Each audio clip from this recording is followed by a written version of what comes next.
Go. Welcome back to Dangerous Rhetoric, guys. This is episode 85. Before we jump into it, I'm going to remind everyone, please subscribe if you like the content. If you have any interesting thoughts to contribute, we love hearing comments. Please share this video if you have the cojones to do that. And if you want to help us continue having these conversations, we will gladly take your money. Please donate. And no longer available on PayPal, however, no longer, because PayPal is shady. Yeah, we could talk about that a bit, actually, too. Yeah. With all of that said, today we are joined once again by the based, the handsome, the awesome dad. I'm like, what else can I say? Adam Coleman, author of Black Victim to Black Victor. Thanks for joining us, Adam. Thank you for having me. Always a pleasure, man. There's plenty of things to talk about. One of the things we'll discuss, I guess, is apparently rumor has it you're not blacking correctly. This is what I've heard from Twitter, that you're blacking incorrectly. And people like Kanye West are blacking incorrectly. They don't know how to black correctly. How does one? I'm confused. You're confused? You're not allowed to have any conservative-ish opinion at all. That is, if you have more melanin, it's just not allowed. It's not permitted. You're black. It goes deeper than that. It's all cultural. It's how you speak, what you wear, what kind of music you like. Like, it's a whole thing. Yeah. We had a guest on last year, Alexia Williams. She went kind of viral because she did this like rant about the masks and stuff. And one of the things we discussed on the show with her was this idea of colorism. She talked about how she never quite fit in with black or white people because like she would like listen to country music and things like that. So like her family members would tell her she wasn't black enough, and then she would hang out with some other people who would tell her she was acting too white, right? Or too black, whatever. She's married to a white man. He listens to more like hip hop and rap music and things like that, and things that are stereotypically considered more black, whereas she's more like, a valley girl in her accent and things like that. So she kind of discussed what it's like to experience like that form of racism from within like your own community. Yeah. I mean, for me, because I know you're referring to that one tweet that I put out, I think it was yesterday, but for me, it was basically since I was a little kid. We moved around a lot. I lived in 4 states before the age of 18. So, we moved a lot within states, different states. I left Detroit at the age of 5, and then we moved to Virginia, outside of DC, and the suburbs. And then from there, we went to upstate New York, and that was even more rural. And that we lived there for quite a bit. But when we lived there, basically, like I was one of like 4 black kids in the entire school. And, for the most part, I didn't really have any bad experiences or anything like that while being there. But it wasn't until you start interacting with other people, as far as, because there wasn't a lot of black people that I went to school with. So when you start interacting with black people from different areas and stuff like that, you start to get that vibe that you don't fit in, or that you hear the comments and the remarks about you basically not being black enough, or what they deem as stereotypically black enough. At the time, I listened to rock music, and later on got into electronic music, and I'm a product of my environment. Like that's what the other kids would listen to. I liked it, so I just listened to it. And later on, I started listening to hip hop and other things. But it's like everybody always talks about getting out of the hood, and then when you're out of the hood, you get shamed for becoming the product of the environment. And on top of that, what's a shame is that, like, if someone was to meet me and they hear how I talk and speak proper, and they would probably assume we grew up in the suburbs and lived some good life. Like, we were poor. Like we were homeless multiple times. You know, there was one point in time my mom had to stay in a trailer with this lady that she really didn't know because we were sleeping in hotel rooms, right? And this is in upstate New York. So, you know, despite all these different things, like we went through some stuff. Like we were poor. It's just that the only poor that we're used to is the urban poor, you know, living in the projects and all this other stuff. But we were legit homeless a couple of times. We stayed in a homeless shelter one time. You know, it's just it's that kind of situation that people assume that you grew up a particular way. And I've seen people's faces when I tell them like what we went through, and they're like, "Oh, I have no idea." Like they wouldn't assume that. Yeah. But Happens to me all the time, honestly. Same, you know. Yeah. I feel like just for being white, I think people, or in the way I speak as well, people assume that I might come from a suburban area or I come from money. I don't. You know, my family never had much money. My parents are both disabled. I'm from Elizabeth, New Jersey. I mean, it's a very urban environment. It's probably like 75% Latino, like 12% Black, and like the rest is all mixed. You know, my school was a very diverse place, and it was a rough place to go to school. You know, there's a lot of gang activity and things like that. And, you know, I had many friends who spoke in Ebonics and that sort of thing as well. I wouldn't say that stuff like rubbed off on me, but if I wanted to code switch, I could. But when I speak this way and just the way I appear, I think people make similar assumptions about me. Yeah. Yeah. I mean, we all make assumptions of people. You know, we have to assess people based off of how they look, how they speak, and stuff like that. But I think it's when you go past that initial assessment, it's when you expect people to behave a particular way rather than just assessing something. So, like, for example, if I wore a suit, you would assume that a bunch of things. Maybe I have money, you know, I take care of myself, things like that. You know, that's a good assumption, but maybe, you know, I'm just skating by and I'm, you know, live check to check, but I'm hoping for a better future. You never know, but you can make certain assumptions. But when you learn these things about somebody, then you know, it should expand your mind a little bit rather than saying, well, that you're not doing it right. You know, so yeah. Who are these people that are suggesting that you're not doing it right? Like that's Democrats. But I mean, they kind of disqualify themselves right there, don't they? I mean, I think it depends on what realm. So if you're talking politically, you could definitely say leftists and progressives. I believe it was. I was about to call her a name, but shoot, I can't remember her real name. I usually call her Lex Luthor. She's part of the squad. Rashida? Not AOC. No, not Rashida. The other one. Because she's bald. She has Elon Omar. No. She's bald. I don't remember. There's another one? Yeah. I know. I can see her face in my head, but I don't remember. I don't know. Yeah. Rashida, Elon. She's super aggressive. Oh damn. Oh my gosh. Basically. Sorry. Now you're gonna look it up. Look it up, man. Look it up, Daniel.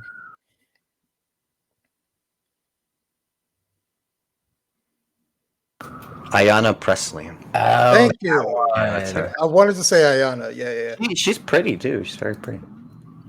Yeah. I mean, for somebody who's gonna bite your head off, yeah. I feel like her jaw distends and she'll just be like Lex Luthor. Lex Luthor is appropriate. Yeah, mainly because she's bald and she has evil plans for the world. But yeah, she said, you know, something to the effect, I'm going to mess up the quote. We don't want black faces who aren't going to advocate for black policies or something of that nature. Why is she racializing? It's so racist to me, these people. They just wear their racism like on their sleeve and then they project it outward. It's like, if you're not lining up with us, then you're the problem. It's like, sweetie, guys are so transparent. Yeah, that's the progressive way. I mean, unfortunately, they're married. It's me. I'll say this. there's like a small percentage who aren't into this world. Like maybe they're progressive and they have certain progressive dreams of certain things, universal health care or something of that nature, right? Mm-hmm. But what's happened is it's beyond the policy, and it's within the social realm. They are very identity driven, right? They're the ones who are the purveyors of POC, calling us people of color. They're the purveyors of all these different things that I'm actively fighting against in my own way, to say that it's nonsense. It's like this boutique ideology that certain people believe in. That's much of its projection, a lot of it's fantasy, and very much of it is very racial and racist. Um, Even just how they portray it, and they think that they're being gracious. Uh, you know, Just totally it's like lacking any self-awareness. Yeah. no self-awareness. Yeah. Like I've definitely met some. I met some progressives who have like good intentions, but they don't see Same. how like you don't hear yourself like saying this. Yeah. It's like that guy, the father in Get Out, when he's like, "I voted for Obama twice." Yeah. Okay. Just awkward. But I've legit seen, like, my favorite are the ones on Twitter who are like, right now is not the time to talk to Black people about these issues. You need to give them their space. Like, why are you speaking for us? Yeah. Like, what? What does Like, that even mean? Like, what does that mean? It's so weird. How they're hyper collective. Like, human beings are collective, no matter if we try to fight it or not. You go abroad. Yeah, we're tribal. If you were to go abroad to another country, you find another American, you'd be like, oh snap, we're from America. What part? Oh, okay. But like that's our nature. But sometimes you have to like separate it, because being too collectivist, it can be a very bad thing. And we've seen that time and time again. At the same time, being too much of an individual, we can't have a functioning society. So you have to have like a balance between the two. Yeah. But the problem is they are wholesale into collectivist thinking, right? And they're so wholesale into collectivist thinking that it contradicts all different types of stuff. So, like, my favorite is the trans situation, because the feminists are like, yeah, women empowerment, and they're all behind like all this neo-Marxist stuff. But then when it enters the trans situation, all of a sudden they're uncomfortable. But it's like, no, but keep going. You said they're women, right? Well, now we're coming into your space. It's similar to like their aversion to criticizing Islam at all. Especially for their homophobia and things like that in the Middle East. It's like, on one hand, they're like LGBTQ rights and all this. And then on the other hand, they're like any criticism of Islam is Islamophobia. So It's like they're holding these like all these contradictory things in their head at once. I don't know how they hold it. Like, how do they not crack? Well, yeah. Actually, you bring up something like a good point. I've always found it very interesting. Like, and this is, I've brought up religion a couple times. I have no problem with people who are atheists. I have no problem with people who are agnostic. Like, believe who you want to believe or don't believe. Like, I get it. I was agnostic at one point. I'm a Christian today. So it's not a shot at them. But what I've noticed, especially coming from the progressive left, is that when they like to rag on religions, they only rag on Christianity. They like to say, oh, you believe in the man in the sky. Oh, these Christians, you believe this, you believe that. But they will never criticize any other religion. They will never criticize other religions. Think like, if you were to say, why would someone believe this? They have wacky stuff that they believe in. Like, if you want to just remove it from religion and just tell you a particular story, yeah, it might seem kind of wacky, might seem kind of weird, but certain people believe this. And they never criticize them. You know why? Because Christians ain't coming to kill you. Like Christians ain't coming after you.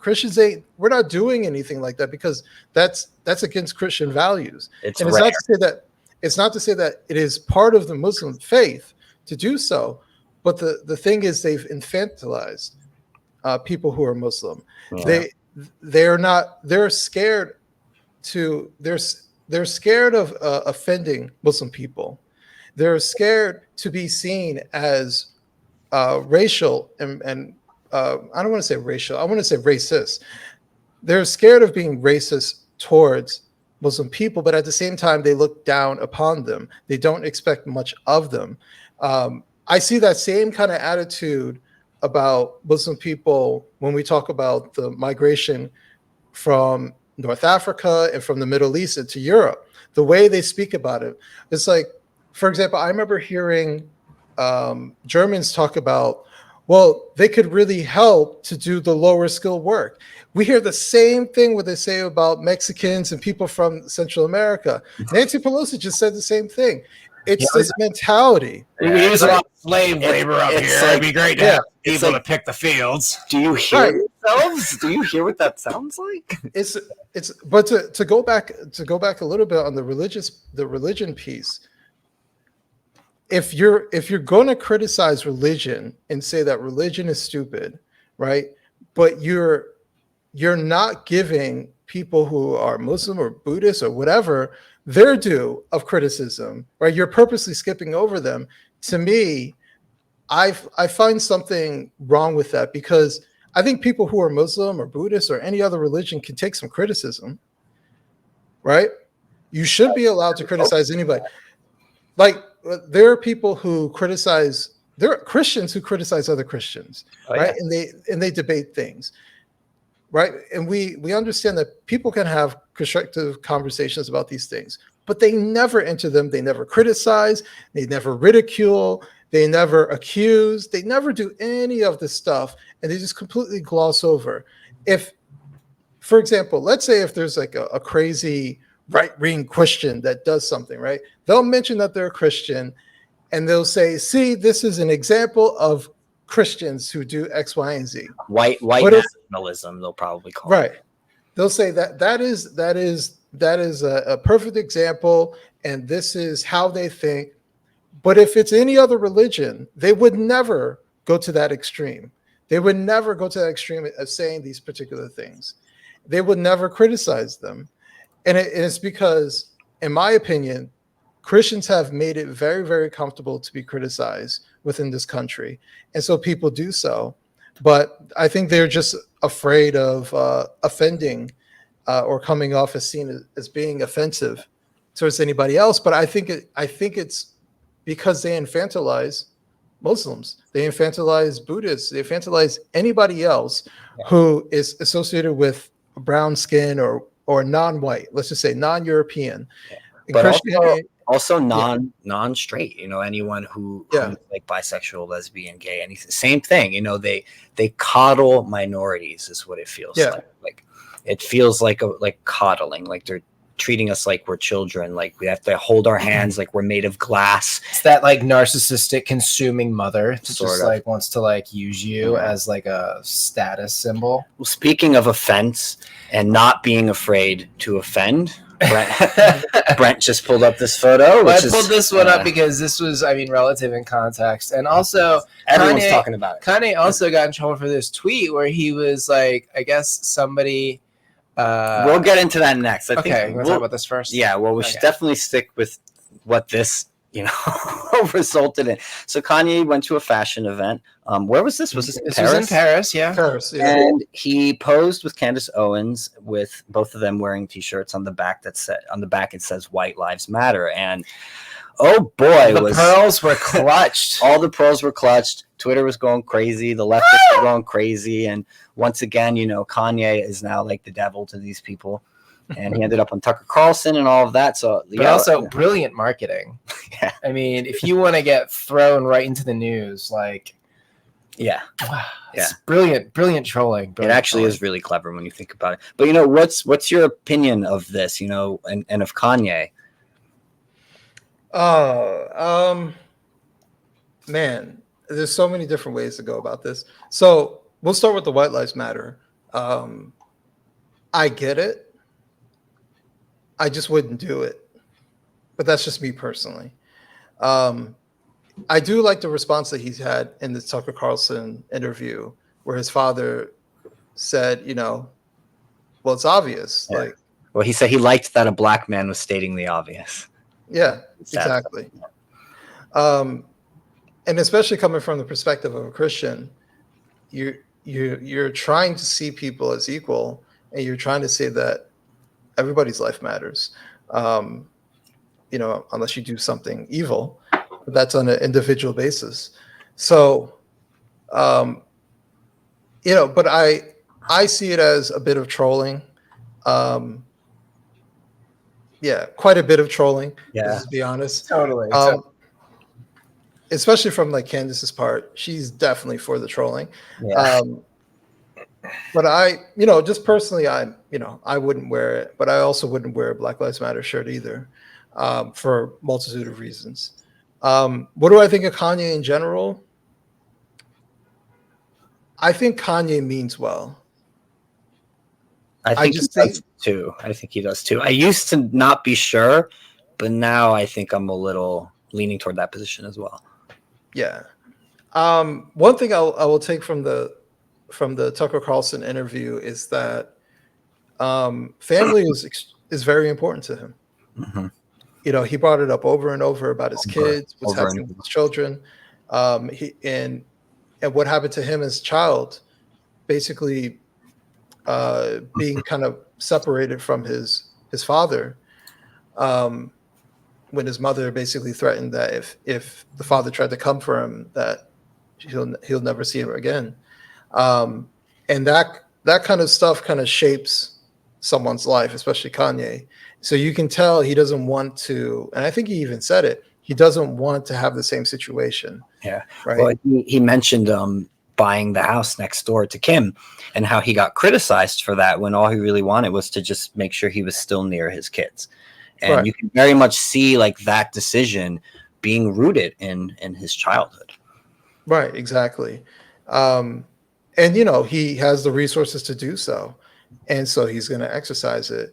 But, this idea that he's a stalker or he's trying to do X, Y, and Z. No, the most obvious thing that makes the most sense is that he wants to be near his kids. Yep. You think he's going to buy a house and furnish it and do all this stuff because of Pete Davidson? You think he wants to hang out with Pete and his ex? You know what I mean? Definitely not that. First of all, anybody could look at this and be like, "Oh, this isn't lasting more than 3 months." Like, and exactly, it's like Pete Davidson moved on with his life or whatever. So no, he's not purchasing a home to stalk his ex-wife because Pete Davidson is there. He wants to be by his kids. That's the thing that makes the most sense. Yeah. So that's the biggest thing I kind of took away. Yeah. I thought the line he said, I perform for an audience of one, and that's God. I thought that was a very powerful statement to make, especially on national television like that. What do you think of that line? I think it's also a powerful statement. This was the most lucid conversation that I've seen him have publicly in quite a while. Granted, how he speaks, and I kind of figured out, like, Kanye speaks in circles, right? But he'll eventually get to the point that he's trying to make. It's just hard to follow. He mentioned that to Tucker too. He was like, I know you're asking me these questions and you're getting like these 4-part answers. He's like, I hope that's okay. I hope you're following me. And Tucker was like, no, I'm following you. But I noticed that too a couple years ago when he was on Joe Rogan, that he would very much sort of start answering the question and kind of circle around into a kind of tangent and then come back around. But I think that it might just be like his creative mind too, and I'm an artist, so I very much understand how a creative brain works and makes all of these various connections, and it can be easy to go off on tangents. Yeah, exactly. That's what I kind of put it up to. But to say that he's crazy, I don't think that he's crazy. I think anybody who becomes that big and that successful and that much so in the public eye, they have a lot of pressure on them, and they're led to do certain things. They're led to believe certain things. People are always in their ear, or sometimes people don't even listen to what you're saying. And I found that to actually be interesting. What he was saying, like he only wants to be around people who listen to him because people would specifically be in his life to obstruct what he's saying, even within his own company. So I found that to be very interesting, but it makes sense that there are, you become like this, symbol, and people see that symbol and they're attracted to that symbol, but then there are also predators who try to, take something from it too. They expect all of this stuff from you. They expect you to be the voice for all the Black community and the voice of a generation. And so this is making me think of Kendrick Lamar as well and his latest record. I don't know if you're a fan of him. I am. I thought that new record was brilliant. And one of the things he addresses in that record was the silence that he had about BLM over the last couple of years, because all these people kept expecting him to say something, comment on George Floyd, comment on this, comment on COVID. And I think Kendrick just kind of wanted to pull back and assess the situation and just analyze, like, what's going on here? Like, are we being manipulated? So eventually he does address all of that stuff, and he just puts it all in his record. And man, did he rip the cancel culture woke stuff apart. And he changed. If you listen to that album and you listen to his lyrics in there, he really changed. He brought on another rapper to guest star on a couple tracks, Kodak Black. Kodak Black was pardoned by Trump. Kodak Black likes Trump. He's gotten a lot of shit for that. I think just Kendrick bringing him on the record to do a song and to sing with him was supposed to make a big statement in that sense. Like, maybe we're supposed to come together and kind of see where we can find common ground. Like, he has a line in there that he says, they like when I'm pro-Black, but I'm more Kodak Black. And I think what he's saying is, like, he's trying to tell his fans, like, maybe I'm more like this guy than you want to believe. And even though he's someone who doesn't like Trump, he's willing to break bread with someone just as a friend. And you should be able to look past those differences. But that pressure is why I'm bringing this up, because that's very much what that record is about. When you listen to it, is that pressure that he's supposed to be this savior, this voice of a generation, this, this political activist and all this stuff. And at the end of it, he's just like, I'm just trying to serve God and be a better man. I'm just a man. I'm not a savior. Right. And that's the takeaway from the album. And honestly, I think the message is powerful. I think more people should really listen to it. I guess I should listen to it now, the way you were speaking about it. I think we expect a lot especially from famous Black people. I think we expect them to toe a certain line and become, like you said, like the voice of a generation. And children look up to you. And granted, I think celebrities in general get that kind of same speech, like, watch what you say, children are watching. And but I think there's a different level of pressure because you're representing a group, or at least that's how they're trying to push you to think. You represent your race, you represent your culture, your group. And I think that's a lot of pressure to put on anybody's shoulder. I've had people kind of do that to me before, make reference to me being Black, and and even if they're giving me something positive to say about it, like, that's some pressure that you're trying to put on me to make sure I do well because I'm Black, because of the image of Black people.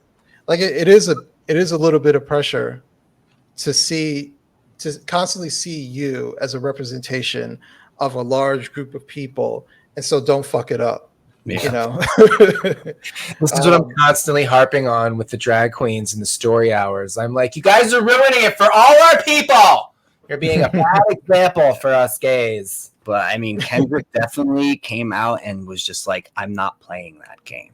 I'm going to read a section here. I'm going to try to do it without cursing or saying the N-word. But so in the song Savior, here's a verse from there. He says, bite they tongues in rap lyrics, scared to be crucified about a song. But they won't admit it. Politically correct is how you keep an opinion. People is tight-lipped. Fuck who you dare to be different. Seen a Christian say the vaccine, mark of the beast. They caught COVID and prayed to Pfizer for relief. Then I caught COVID and started to question Kyrie, the basketball player. Will I stay organic or hurt in this bed for 2 weeks? And then he says, do you really want to know? Meaning he's not going to tell you, did I get the shot or not get the shot? He's very much trying to get people on both sides, I think, to kind of look at this culture that we've created here where people are afraid to actually express themselves and to say what they really think. And that includes artists with these big platforms because they're so afraid of being canceled. Yeah. I don't know why, though. Money? I don't know either, man. Well, probably because status, the bigger you are, the more you have to lose. The more you have to lose. It's true. And the more people are dependent on you. And it's not just like people like your wife and your kids. At like to that point, it's eventually it's like your manager and like your label and your company. And there's like all these people that you employ. And it's got to be a crazy amount of pressure. I mean, part of me wants to say maybe you should lose them. Maybe. Yeah. It's a good point. You know, I guess it's my view of things is that, you know, we were talking about before being homeless and going through some stuff and then building yourself up.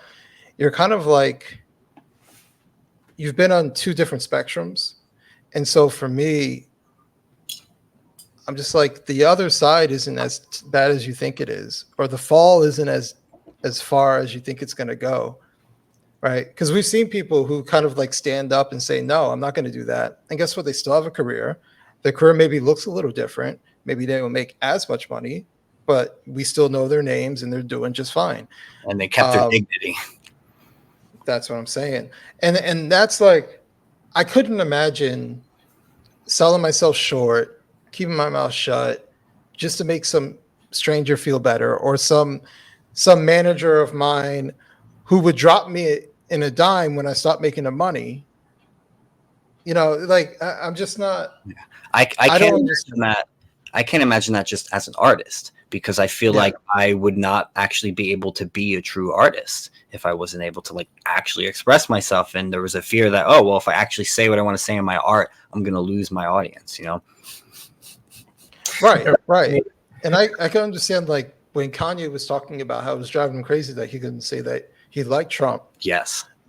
You know, when he's a person who does all these things to express himself, but it's that one area that he's not allowed to say anything, when it feels like everybody's getting to say how they feel, but I'm not allowed to. Yeah. And even more so, I'm not allowed to say how I feel because I'm Black as well. Like, that doesn't seem right. I thought that was actually one of the most like revelatory parts of that interview, was when he talked about like he didn't realize how close his ex-wife was to the Clintons. Yeah. And he started to tell Tucker like he felt like they were attempting to manipulate him, you know, for years to keep him silent on those opinions because of how it would reflect on her and like him and his career and all this stuff. And I think you're right. I think that pressure eventually just got to him to the point where he was like, I'm done with this, you know? And then he puts that hat on and and all that, and then it's, you know, we know what happened after that. Yeah. Yeah. So I respect that. I respect that portion of what he did to say, F it, I'm going to say how I feel. I don't care if you like it or not. Now, there's also this recent controversy. He made a particular comment about Jewish people, which got him in trouble. Is he still on Twitter? Or is he gone? I don't know. Did they boot him? I don't know. I don't know. I think it was on Instagram, I think. And then he got booted from Instagram? I think he got booted from Instagram because he shared that screenshot. But like, he didn't say anything like hateful about Jewish people. All he did was say that like somebody else who was texting him, who was it that was texting him? I don't remember. I forget. But I think it was like another. Pull a comment up. It was like another famous celebrity, and like the implication was that like some of that famous celebrity's Jewish friends were like telling him to reach out to Kanye and to be like, tell Kanye to do this, and then Kanye just like saw through it and was just so he tweeted this. I'm gonna read it and quote him. So YouTube, I'm quoting. He said, I'm a bit sleepy tonight, but when I wake up, I'm going DEFCON 3 on Jewish people, which he capitalized. The tweet I was thinking. The funny thing is, I actually can't be anti-Semitic because black people are actually Jew. Also, you guys have toyed with me and tried to blackball anyone who ever opposes your agenda. And there's definitely, I mean, I can see why people are looking at this and they're wondering, like, well, what are you saying here? This concept of like that black people are also Jewish. I believe that comes from Nation of Islam, if I'm not mistaken, or No, it's not Nation of Islam. Black Hebrew Israelites. The Black Israelites. Yeah. Yeah. I never quite understood that ideology. I don't know how much you know about it yourself, but it always kind of confused me. I don't know where that theory comes from or what their argument is there. I don't remember like the source of it, but I remember at one point I used to know a little bit more, and I just forgot because it's silly, like, but they're like dead serious about it. I've seen them on the street preaching and stuff. Like, yeah, they basically believe that they're the actual Jewish people. Now, I don't know how they make that conclusion. Like, what's the basis of that conclusion that they have? I just don't remember it. But like the other stuff, I remember listening. All right, I'll put it like this. I know I sound like I'm stuttering. It's because I want to say it in the right way. I'm someone who listens to how people say stuff, sometimes more than what they're saying. And when I listen to them say certain things, it sounds very similar to how like Scientologists would say certain things. It sounds very, very conspiratorial. And how they speak sounds very, very, very ideological, like so adamantly strong, but at the same time, they speak like they're in danger. And I think any ideology that pushes something like that has like calls for action and poses danger, and you must do something, you must take to the street, you must proselytize and all these things, you must do all these things. In the mind of the wrong person, they'll act upon it. And we've seen that. There's actually been Jewish attacks. I think there was one in Newark not too long ago. I think it was like a few years ago, where they shot up a kosher shop and killed Jewish people. I think I remember that. This was the one I was thinking of. He posted on Instagram. It was between him, I guess, and P. Diddy or Puff Daddy. It says Puff. Yeah. And it's like, you'll be fine, just love. And he says, I'm going to use you as an example to show the Jewish people that told you to call me that no one can threaten or influence me. So that's what I thought was the Jewish controversy. But I guess he is making more public. He's made a couple of remarks now about. So I wanted to read a funny tweet in response to this. So one of my Twitter friends, Daniel Got Hits, tweeted something the other day that made me chuckle. He said, imagine texting Kanye right now. You know that whole convo going to be screenshotted on IG within like 30 seconds. Well, I guess that's what's happening. That shit cracked me up, man. I'm sorry, but he does just like screenshot all these conversations and starts putting them on Instagram, which is fascinating. Well, that's Kanye. Yeah. What are you going to do? So I guess maybe we'll talk a little bit about Candace as well, because, you know, she's another extremely controversial figure who is accused of not blacking correctly for holding. You wanted to talk about her before we talk about Lizzo? Yeah, we'll talk about Candace because, you know, she's involved in the whole controversy with the shirt and White Lives Matter and all that. And she's also, I believe she's putting out a documentary soon about the Black Lives Matter movement. So maybe we'll chat a bit about the Black Lives Matter movement. And I think you pulled up an article, right? Oh, you wanted to do well, just how much of a scam all of this was. So, and also congrats to Mr. Adam for having his first major article in the Daily Mail. Get all that UK exposure. Yeah, so introducing you to all the British peoples. So the long title of the article is Madoff gave better returns to his investors than BLM did to Black Americans. Oh! So why are we angrier at Kanye for calling out their scam than we are that they spent millions in donations on private jets and real estates, asks Adam B. Coleman. So talk a bit about this article and what exactly you were trying to convey here. I was trying to convey that BLM is full of shit. They were full of shit from the beginning. Kendrick Lamar agrees with you, man. He called them overnight activists. It's basically Write it down in here. It was from 2020 to 2021. The Black Lives Matter Global Network Foundation accumulated around $90 million in donations. A substantial amount of that money was spent on anything except poor Black people. Tax filings show that $32 million was invested in stocks, and more than $37 million was spent on consultants, real estate, private jets. $6 million of that went to purchasing a Studio City, California mansion where BLM founder Patrice Couliers partied with friends and threw a birthday party for her son. Apparently there's some other damning things. And then I guess none of the small little local chapters got any of that money. Right. And the other part to kind of add to it is they're hoarding tens of millions of dollars. Right. They got to tie it up. That's not normal for nonprofits. Right. Like, it's one thing if you're a corporation or something like that, but yeah, that's not normal for a nonprofit for you to hoard tens of millions of dollars. So, I mean, that tells me, like, from the very beginning, they had no idea what to do. They had no idea what to do with that money. They had no real plan. They had no strategy to dive up money. And on top of that, they just kind of like became selfish. And like you said, the other chapters were like, hey, we'd like some funds to do some stuff. And they never did anything. Crickets. We'll call you back. Didn't Sharon Osbourne recently just say she wanted her donation back? I think she said she donated like $900,000. Almost $1 million, yeah. Yeah.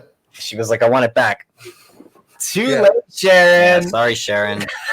You should have been paying a little more attention. But hey, when people like us were criticizing this, we were called racists and all this other stuff. And we were like, guys, this is dividing the country. This isn't helping Black folks. This is it's creating more issues. It's creating more violence. And nope, you got to be on board. If you don't support it, you're automatically just an evil, bigoted racist. And now, a couple years on, all this information is now out and it's public knowledge. And man, I don't think I've received a single apology from any of those friends who cut me off or called me those things. Oh, well, see, that's what I'm saying. Like, it's not worth compromising yourself just to stay, under the water with everybody else. Like, it's not worth it. You guys saw it. I saw it. I said, something's not right with this. Something doesn't sit well with me. I don't like these things, especially being advocates of wanting to disrupt the nuclear family. That's like a big deal for me. And basically, like, their entire website was all this leftist Marxist phraseology and all this other stuff.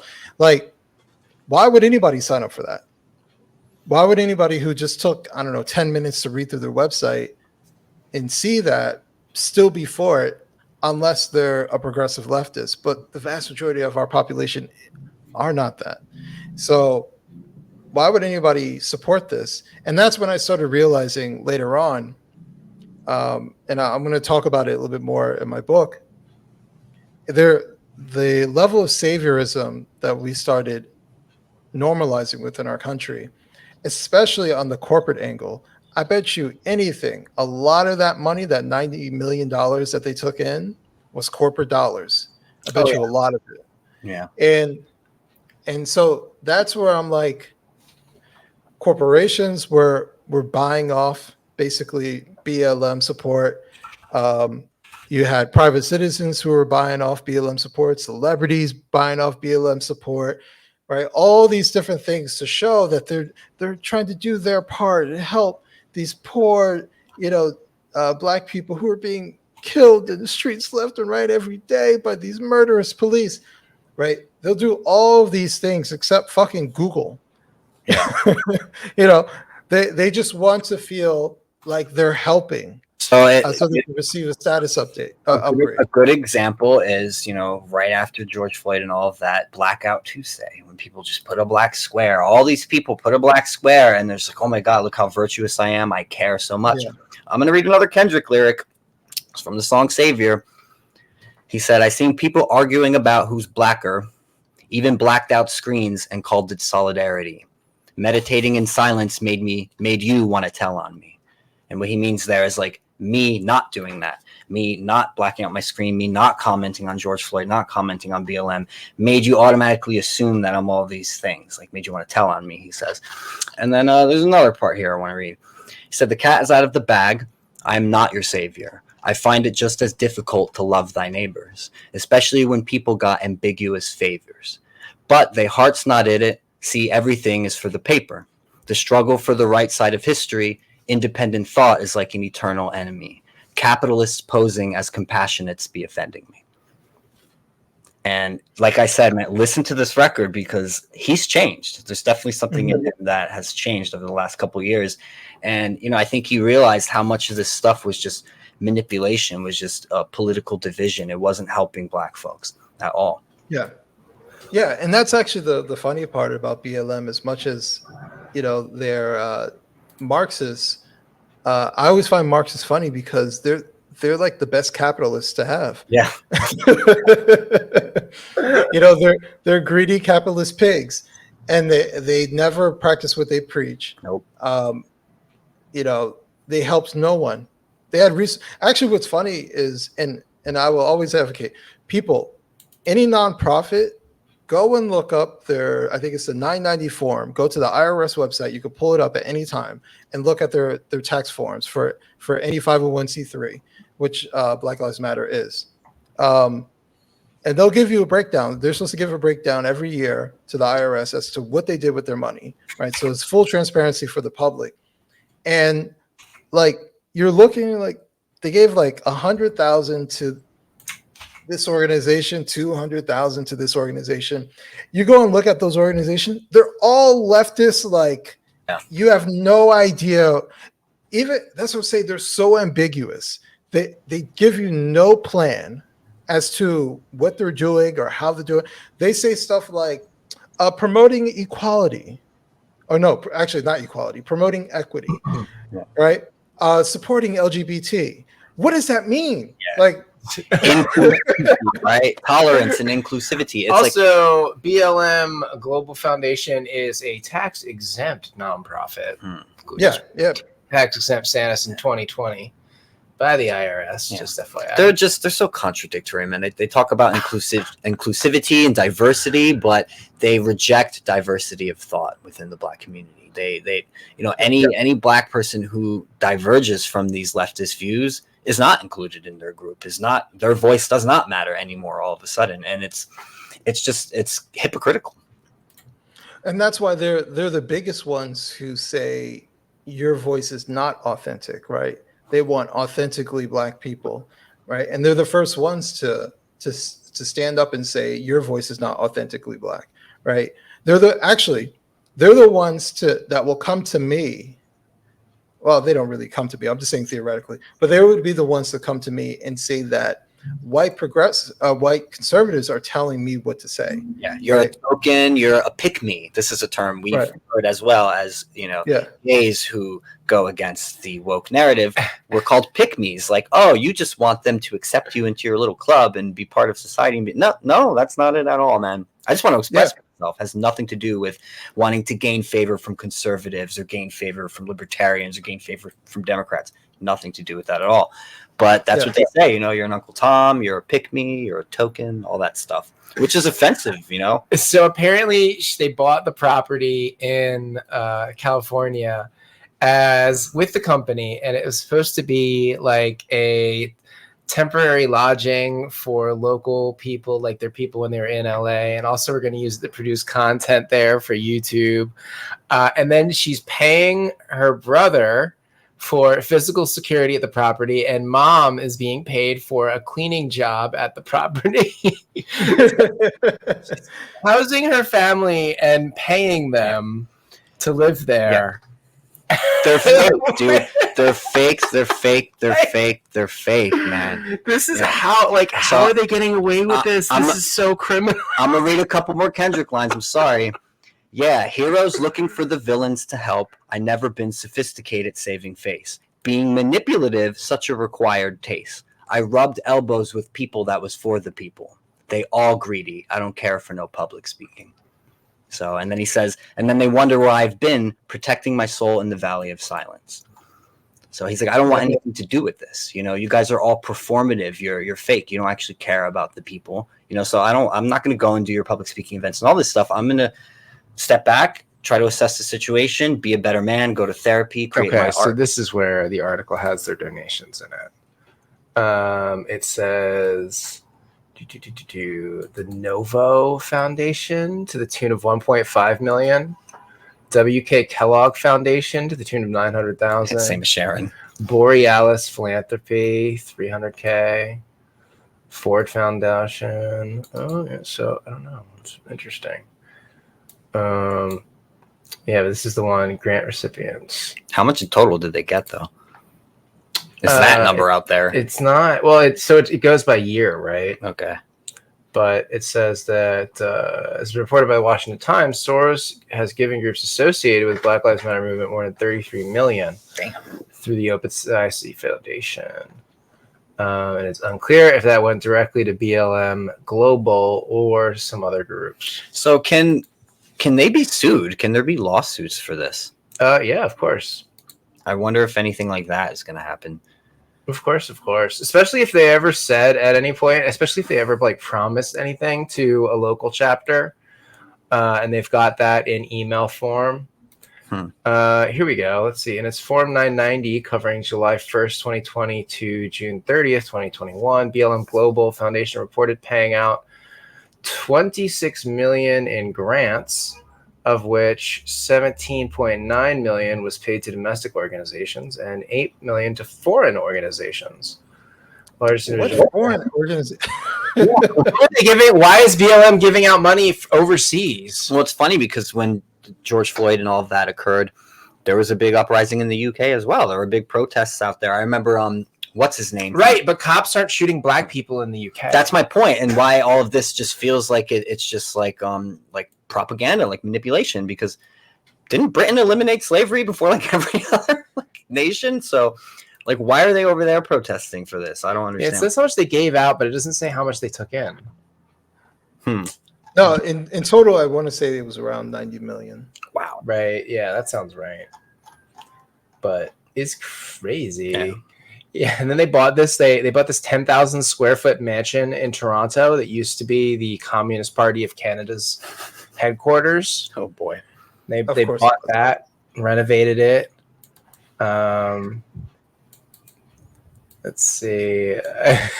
The building, named the Wild Seed Center for Art and Activism, houses Black Lives Matter Canada and, quote, is a trans feminist queer affirming space with supporting Black liberation work across Canada. Did you hear that, Adam? Did you know Black people were not liberated in Canada? I did not know that. Good thing I never went off. Arm ourselves and go free the Black people of Canada. I did not know this. Also, they're so intersectional, man. Wow, they're so like trans, so feminist, queer affirming space. So intersectional, so woke. So I wonder how Black people, as you know, on average, feel about trans, feminist, queer affirmers. I don't think it would. Actually, someone had just posted an I think it was a study that was done that showed, I think it was like 3% of activists were Black. Only. Yeah. It's a lot of angry white middle class kids. Really, is what it is. Too many kids. And that has me thinking like my reality and what I've seen. Black people in majority. All right. I'll say this, and this is my mini complaint about people on the right and making certain assumptions. Yes, Black people in majority vote Democrat, but I don't think people on the right understand why completely. I think they assume, like they see BLM and they see Nancy Pelosi and they see all these people, they see, AOC, and they think that they're voting Democrat because they're leftists. When in reality, there's a multitude of reasons why they vote Democrat. For one, there's a big reason. No Republicans run against them. So you can't vote for anybody else. Yeah. Big Two, problem. when there is a Republican that runs against them, the Republican side gets no support within Democrat strongholds, right? And I've talked to a couple of them. They get no support whatsoever. They get barely acknowledged. The only time they get acknowledged is when they have like a really big, when they lose, but they lose in a much smaller way than they thought they would lose, right? When they make a lot of headway. So like Kim Klacik, for example, right? She made bigger headway than people thought, and she had the viral video and all this other stuff. So that's when people will bring her up and talk about her. But outside of that, the average Republican who's running for local office or within these Democrat strongholds, they get no support whatsoever. And especially in Black majority areas, they get no support whatsoever. So yeah, they're going to vote Democrat. Two, they're going to vote Democrat because traditionally, I want to say traditionally within like the past 3 generations, let's just say, they've been voting Democrat. So yeah, that's what they're going to keep doing unless they're given some sort of reason to do otherwise.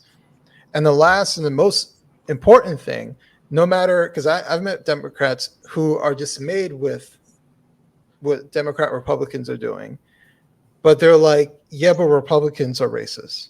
And they will always have that in the back of their mind, right? They could be like, oh, you know what? I know Democrats are racist, but the Republicans are worse. Like it still doesn't matter. So now they're like measuring who's racist, who's more racist, or right. So there's a multitude of reasons, but as far as being far left progressives, that is such a small percentage of Black Americans who actually think these things. Yeah. And on top of that, and this is the thing I always try to bring up with people, the Black people who do are more likely, they are college educated and they are upper middle to upper class Blacks, right?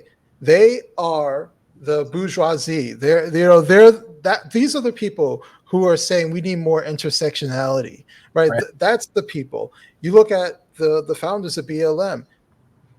They're exactly that mold of people.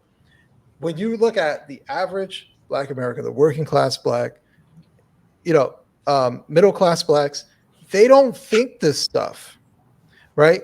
At most, what they might do, and this is where I'm critical of Black Americans who do this, they're unwilling to criticize certain things that look like fuckery, right?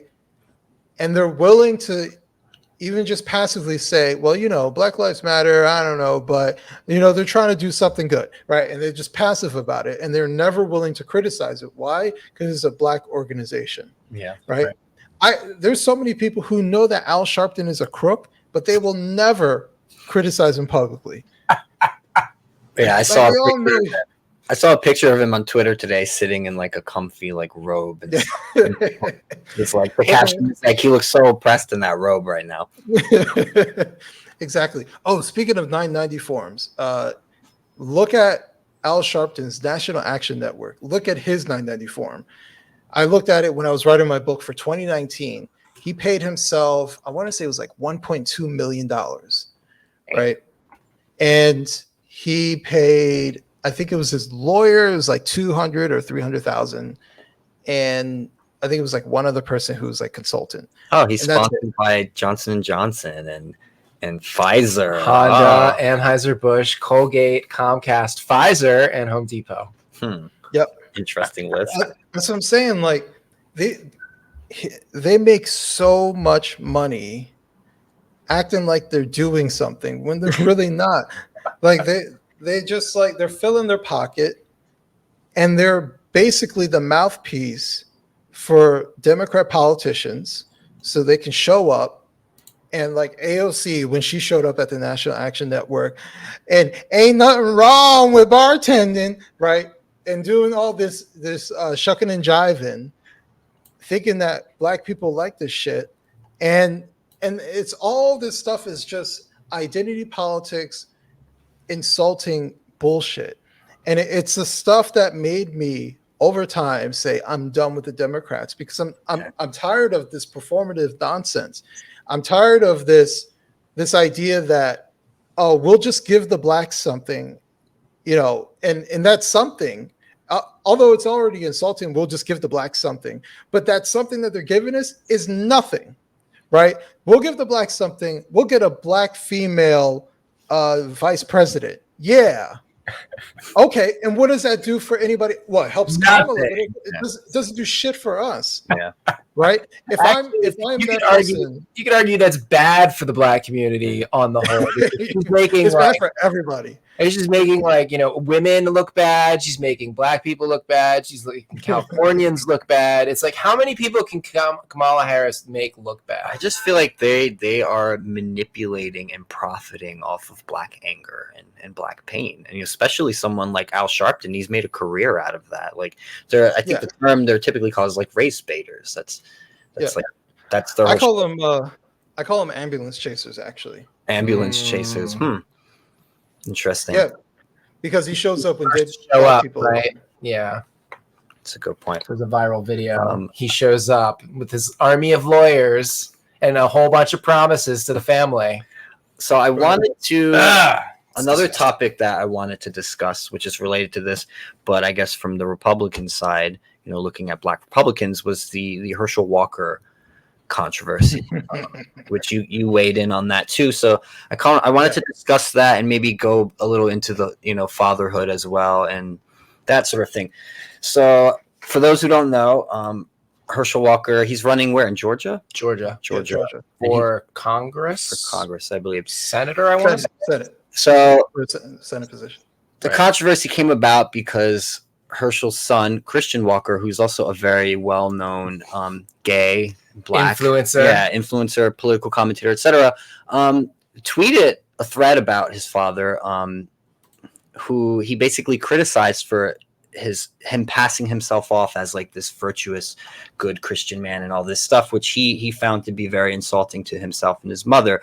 He didn't go into too much details about exactly what Herschel did to him and his mother, but clearly he found the way his father was portraying himself to be offensive, because he found it to be just a total lie and kind of just washing over the things that he went through. And also, he's running as a Republican. Yes. So family values, conservative. Basically, he was pointing out the hypocrisy of this, someone who's running on that platform while, perhaps being an adulterer and things like that sort, not having the family values he claims to have. Clearly, Christian is hurt, and maybe talk a bit about the thread you wrote about this and why you maybe relate it to him a bit on a personal level. So I'm only saying this because you're asking me about it. It's not to like big up myself, but when I saw his video, I was like, oh, I get it, right? Because so many people are like, oh, he showed up in the campaign, he supported him, why is he doing it now? The election's almost here. It's an October surprise. And I'm just like I get it. Like when you're a son and you have your father who you have a tumultuous relationship with, like you're trying everything possible to be that good son, right? And there is no winning. All right, so let's address all the arguments here as to why he did what he did. The people are saying, why would he wait till now to do it? And my response is, when would have been the good time to do it? It would have never been a good time to do it, because from the very beginning, he would have gotten the same criticism. The Republicans wanted this to happen. They wanted Herschel Walker. That is why basically Herschel Walker is going unopposed. Like there is no other support from any prominent figures, and especially the most prominent, Trump, right? So no one is competing for that position alongside Herschel Walker from the very beginning. They wanted Herschel Walker from the start. That was it. It was a lose-lose.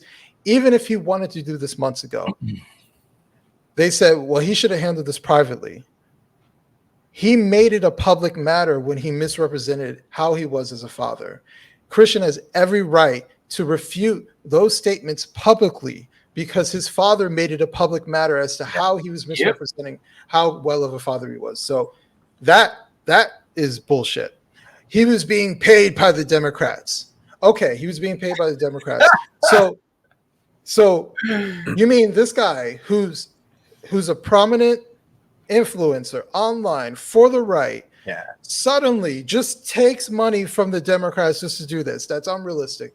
And my last thing that I basically replied to most people who said this, of all these things that he was doing, what's his motive, right? Because if you're saying that Christian is being malicious, well, what's his motive?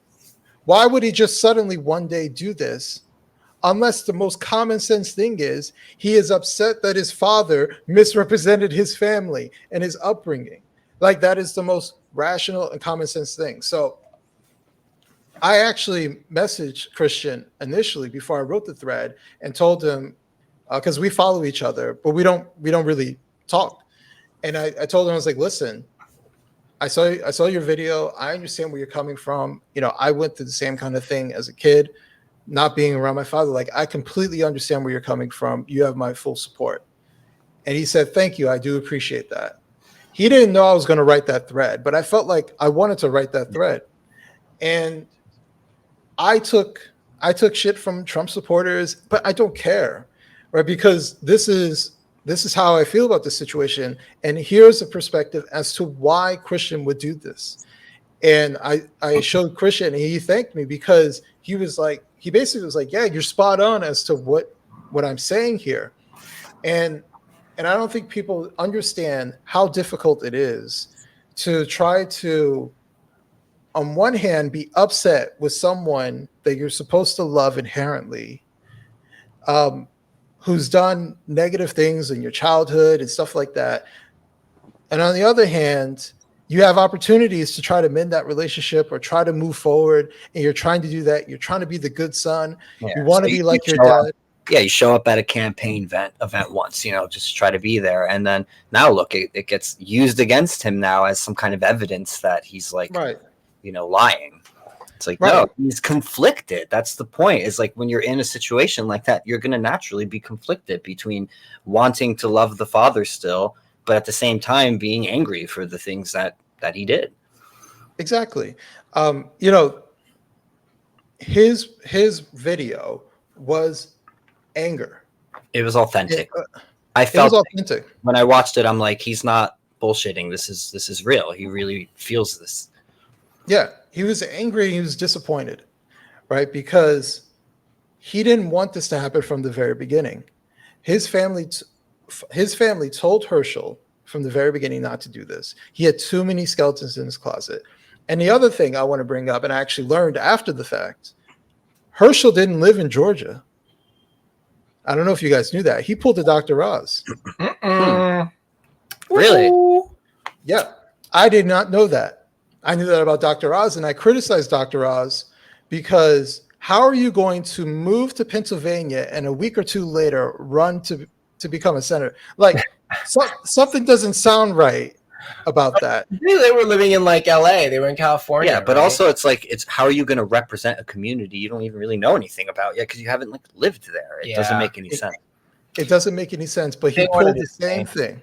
They wanted his name, and this is the dirty political game that's happening. And if you're a Republican out there, I'm an independent. And I'm openly criticizing the Republican Party, and I'm openly criticizing Trump allowing this to happen because this doesn't seem right, right? And if Trump is your guy, listen, he's a man. He has his flaws. He does things that he shouldn't do, but he does certain things that I think I agree with. But this is one of those things that I don't agree with. I don't agree with you pushing for this man who has all different types of flaws to move to a state he doesn't live in to represent people he doesn't know. That doesn't make any sense to me why anybody on any political party would allow that. And now we have two candidates under the Republican Party that did that are prominent. Yeah. Right. And two of them happen to be famous people prior to even running. And both of them endorsed by Trump. And that is one of my general issues with this entire thing. Trump is supposed to be a kingmaker of people, but Trump is not 100% on this stuff. And Trump is easily swayed in different directions because of someone's fame. And Dr. Oz is a terrible candidate. Herschel Walker is even worse. There was at no point that you could get me to buy that Herschel Walker was a great candidate whatsoever. He was a football player. I mean, that's beside the point. But like, why? Like, you think that you'd go? I mean, going into politics, you'd want to have some management or legal or scientific or. Yeah, I mean, there's positive things you could say about being someone who has played on a team, something of that sort, which could be, skills that are applicable to politics. But I understand what you're saying, Brett. But for me, it's more than his old profession. It's about generally speaking, and this is what it's always been like. If you got skeletons in your closet, once you start running for federal office, like all that shit starts coming out. Yeah, there's no hide, especially today. I mean, come on, like this is like the digital age. Well, it's basically what Christian said is like, he wouldn't have responded in this way if his dad just didn't misrepresent his past, and maybe if he owned it from the beginning and he said, well, look, I'm running, I want to represent you guys. These are the values I have. I have not always lived up to these values. Yes, if he owned it, just own it. Owned it. It would have been honest. I think Christian would have reacted totally different if that was how he approached it. Like, hey, I'm not a perfect man. I've made all these mistakes in the past. I'm trying to be better. I've not always lived up to these values, but I want to try to live up. He would have gotten credit for it. Different approach completely, but the way he went about it was just like trying to make it seem like he was this perfect dad and these perfect exemplar of conservative values and stuff. And yeah, I think, if I was in Christian's situation, I perhaps would have reacted the same. Yeah. And you know what? I'm not going to give a lot of details, and this is not from Christian. So, I just want to make that clear. But there may be some teeth when it comes to these allegations. Yeah. I'm just going to put it like that. And so, I mean, you cannot be surprised. Like, you knew that he had 4 kids with 4 women. He was a football player who went all around the U.S. I'm pretty sure he was dropping loads in multiple places that he don't remember, or doing certain things that he shouldn't have been doing. So that's what I'm saying. Like this was a terrible idea. This was a terrible idea from the very beginning, and I think this is one of those things where when you just pick people because they have a name.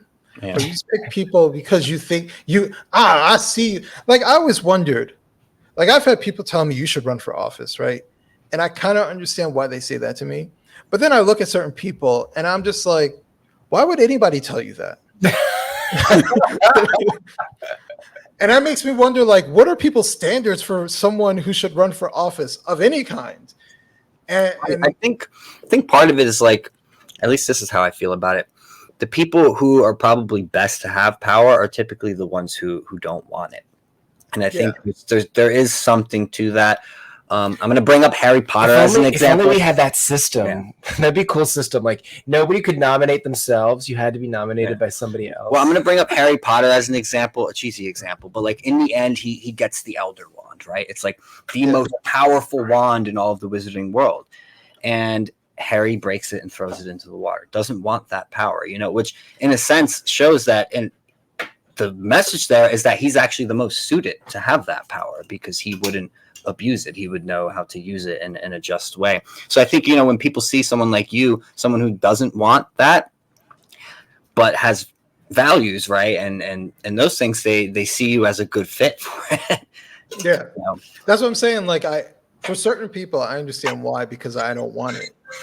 But for other people, like outside of Herschel Walker, I met somebody, I I don't want to say they're a prominent figure or anything like that. Not, but they know a couple people, and they were like, "Yeah, I'm going to run for office." Why? Because a couple people told you that you should run for office.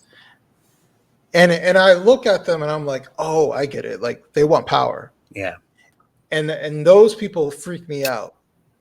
Who just want power because they'll say whatever. Like Kamala Harris, she freaks me out. She'll sell out her whole family just to get power, right? Just to get a new position, even if it's a shit position that means nothing, like a VP. But she just wants the power. She wants that notoriety. She wants to be the first. She doesn't care what she has to do, and that's what scares me about a lot of federal government politicians. A lot of them are very sociopathic, and very egocentric.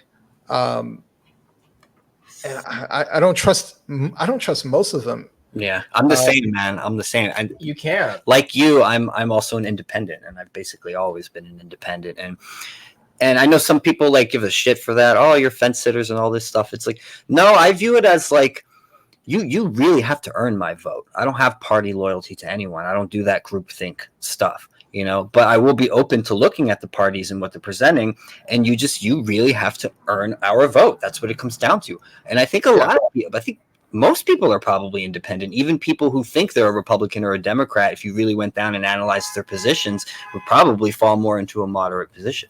So yeah, that's why I believe most people are pretty moderate and they can find commonalities. But right now, I lean towards the Republican Party as far as getting my vote because they are the party that is not in favor of mutilating children. Yes. They are the least. Yeah. That's a big one. They are the least. I don't want to say they're not at all, and that's actually one of my problems, but they are the least identity politics driven. True. Yeah. Although they're going in that direction, I don't really They have their own. I mean, yeah, they definitely have their own form of identity politics among some of them, but I agree it is not their like modus operandi. They don't. And the leadership sucks. Yeah, the leadership sucks. And Mitch McConnell, nobody likes Mitch McConnell. Yeah. I mean, he's as corrupt as they come. So I guess my next question is, you're saying you're leaning toward voting Republican. It's like, what do you think they have to do more to really get that vote? Or, what can they do to kind of secure more victories? Because running candidates like Herschel and Dr. Oz and all that stuff clearly is not. It's such a waste of money.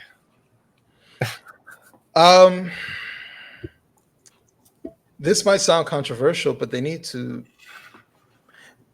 All right, let me preface this by saying I have no problems with Donald Trump, right? I have no Trump derangement syndrome or anything like that.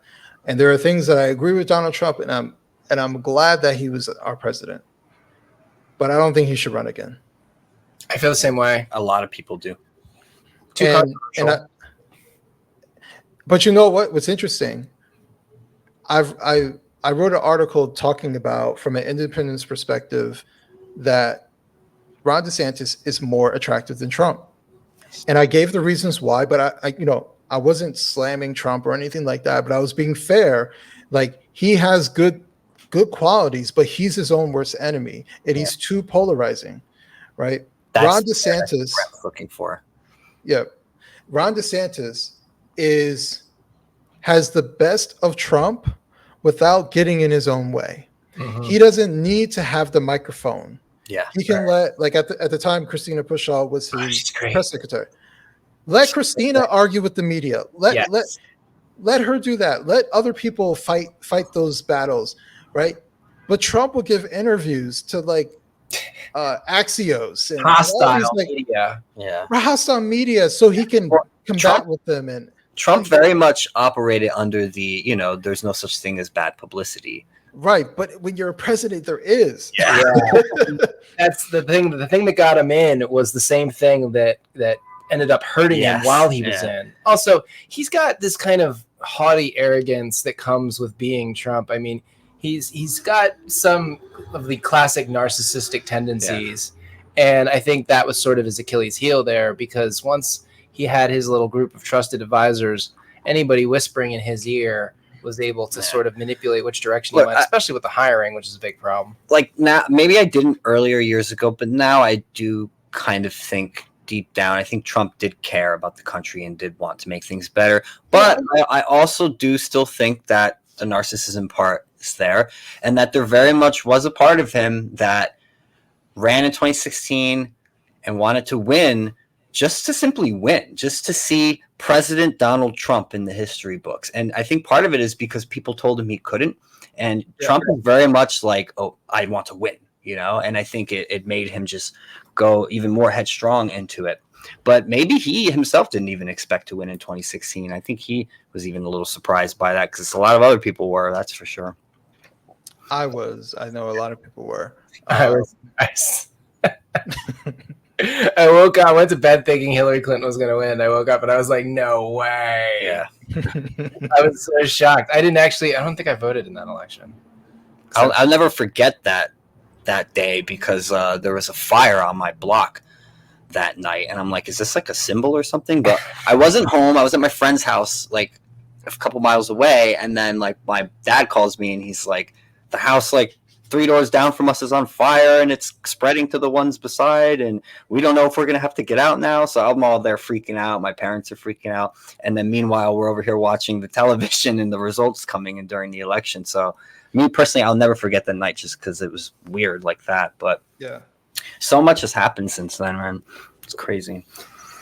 Yeah, I registered Republican for the first time in my life when we came back to New York. I was, it was a big thing. And it was mostly because of the gender Borg and the Democratic Party. I've gotten very adamant when it comes to children's rights and gay rights and not letting these insane alphabet neo-communists. We won't even say gay rights. We'll say sex-based rights. Sure. Sex-based rights. And it's just, it just blows my mind that these crazies have sort of taken over and are now claiming to speak for all of us. And then they're deploying the children. The straight people are dolling up their children in drag and claiming that they speak for us. And I'm like, no, honey, absolutely not. Keep your children at home until they are old enough to enter the public square. Like, none of this friggin' like teenage drag kid stuff. It's just too much. But honestly, like, both sides, I think, need to stop using kids. Anyone, in politics, like, just stop using kids for your political agenda, period. I don't care if you're on the right or the left. I don't think who's on the right using kids? Well, I can't think of any examples, but I just think in general, this is something that should be avoided. So I'm advising the. Yes. There's a word for it. I think it's like pedofastry.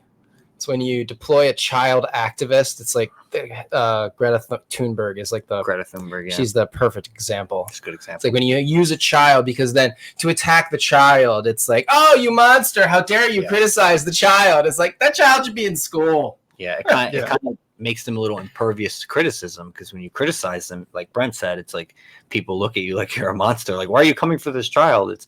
We're saying this child should be a child and maybe not be put in front of the limelight to represent these huge issues that, even adults don't know how to solve. And also stop mixing the thing. Like, they like to blend the identity of the individual with the politics. I can attack an idea that a child is proffering and not be attacking the child. Like, I'm attacking an idea.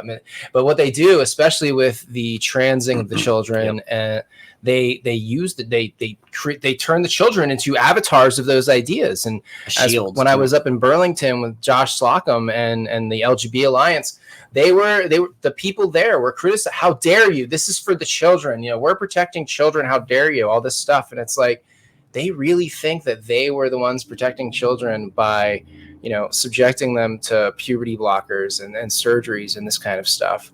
And the stunning reversal of it all, it's just so they really are in a cult. And we were in this Twitter Spaces last night, and Paula is this woman I've been chatting with. She's sending me all these things of like them actually turning it into a religion. There's like this video going around of this teenager who I think is a biological female wearing a breast binder, and she's talking about how trans bodies are holy, they're divine. Oh man, that video is weird. It's like it really is getting like more and more culty, and it was a 17-year-old too. on stage speaking like an evangelical prophet almost, if you listen to this person, and all these adults are just there just cheering, clapping, and, eating this stuff up. It's like it hurts my brain. It's honestly, go watch that video, anyone who hasn't seen it, because it really is bizarre. Maybe I can. Have you seen this, Adam? Maybe I can pull it up. No, I haven't. But I think she literally starts off her speech by saying that trans people are divine, right? Let me find it. Probably better off Googling it, Brent. I wouldn't go on Twitter. You're not gonna find it that way. But it's bizarre, like you said, it does feel like a religion almost. And the trans, I put a controversial tweet out earlier. Well, aside from absolutely no one is born in the wrong body. Crazy that's controversial to say. But I compared where is it? Oh, I said the gender cult are like the modern Aztec, sacrificing virgins on an altar to their gods. Transing the youth is like a sacrament to them.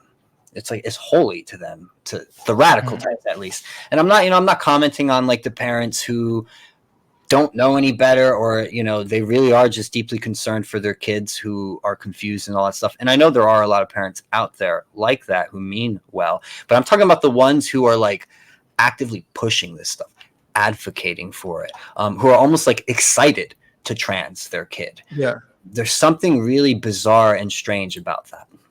Yeah, it's Munchausen. It's Munchausen. Yep. Transhausen by proxy. By proxy. Yeah. Hold on. Oh my gosh. Were you trying to find the video? Yeah, I'm still trying to find it. I went into my DMs. Is this it? Yeah, this is one of their things. It's called Ministries Beyond Welcome. Yeah. Click. Yeah, and it has the tree symbol, and there's a pride flag on one half, and then the trans flag on the other. I'm trying to see where the video was. Publications? No. I don't know. I'll keep looking. Yeah. Well, people can just go look it up, Go on Google, look up Ministries Beyond Welcome, or, look up Trans Bodies Are Holy. I'm sure it'll come up there. But we are about at an hour and a half, so I think we should be wrapping it up soon. Adam, do you have any final thoughts you'd like to share with people? Maybe I'll prime that with a question. How do you think we as a country can move forward past all of these divisive issues and heal, black, white, straight, gay, Republican, Democrat? Can we actually find common ground, or are we just screwed? Go outside. Go outside, touch grass. Yeah. I mean, that's how I talk about stuff, but I always keep in mind I'm combating the 3%. Or maybe not even 3%, might be smaller, but I'm combating a very specific population of people. I'm not even combating Democrats, or when I say Democrats, I mean the people who vote Democrat. I'm mostly combating progressives because they have cultural control, and I'm combating politicians, mainly on the left, but just bad politicians in general, the federal government. So I'm combating very specific people. Outside of that, I think people are just people. Yeah. I know a lot of people who follow me don't like Democrats, maybe the Republicans. I don't really have a problem with the moderate Democrat who has their position on certain things, and I get it. I used to be a Democrat, so I understand that. But there are too many things that happen within that party that I can't support. But at the same time, like I said, when I go outside, I talk to people, and I don't know their political affiliation. I don't really care. And I miss those days of not knowing other people's politics, especially famous people. I used to just not even thinking about whether that basketball player votes a particular way or not. Yeah. Right. Or got a vaccine or not, stuff like that. Right. I just did not care. So yeah, I would just say my advice for people is just go outside. Yeah. Go touch grass. Go talk to people, man. Yeah. Yeah. You'll be, well, you shouldn't be surprised, but you might be surprised depending on how far down the rabbit hole of the online spaces you go. Yeah. Twitter and Instagram and just social media in general, it can definitely, I think, misconstrue people's perceptions. You know, and it amplifies like the loudest voices to the point where sometimes you think more people think that way than they actually do. And I think that's what's happening with the radical left. I don't think there are as much of them as it seems. I think they're just really loud, and because they have the cultural support of Hollywood, of mainstream academia, and all that stuff, it seems like there's more of them than there actually is. But I think most normal people are relatively moderate, and I think when it comes to, say, the trans issues and the gender stuff, I think most people do agree with our positions, but are too afraid to say so right now. And the tides are turning a bit. Hopefully, they turn more. But I think that's what it comes down to. Most normal people are moderate. Yeah. Totally. All right. I couldn't find the video. Yeah, with all that said, guys, thanks for joining us for this episode. You know, like, comment, share, subscribe, all that stuff. Go support Adam. Go check out his publishing company, Wrong Speak Publishing, and go check out his book, Black Victim to Black Victor. Adam, thanks for joining us, man. Thank you for having me. And we're going to end the recording. Stay tuned for Later, more. guys. Bye-bye.